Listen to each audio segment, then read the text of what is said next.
ناظرین السلام علیکم ورحمۃ اللہ وبرکاتہ۔ بسم اللہ الرحمن الرحیم۔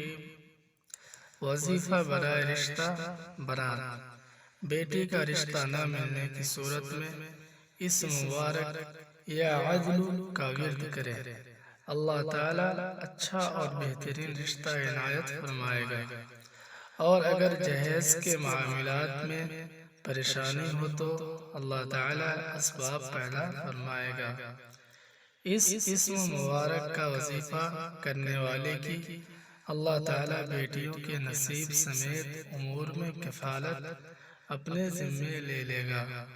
بعد نماز مغرب 2 رکعت نفل نماز ادا کریں اور اس وظیفہ کو وقت کے مناسب پڑھیں، یعنی آپ کو جتنا وقت ملے اتنا آپ پڑھیے۔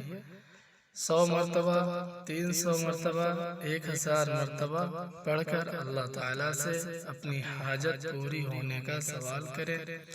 انشاءاللہ بہت جلد رشتہ صالح مل جائے گا اور جہیز کے معاملات میں آسانی ہوگی۔ اول و آخر 11 بار درود شریف پڑھیں۔ جب تک کام نہ ہو جائے تب تک یہ وظیفہ کریں۔ پیارے دوستو، اگر آپ ہمارے چینل پہ نئے ہیں تو ہمارے چینل کو سبسکرائب کریں، لائک کریں، شیئر کریں، کمنٹ بھی کریں۔ ملتے ہیں اگلی ویڈیو میں، تب تک کے لیے الوداع۔ السلام علیکم ورحمۃ اللہ وبرکاتہ۔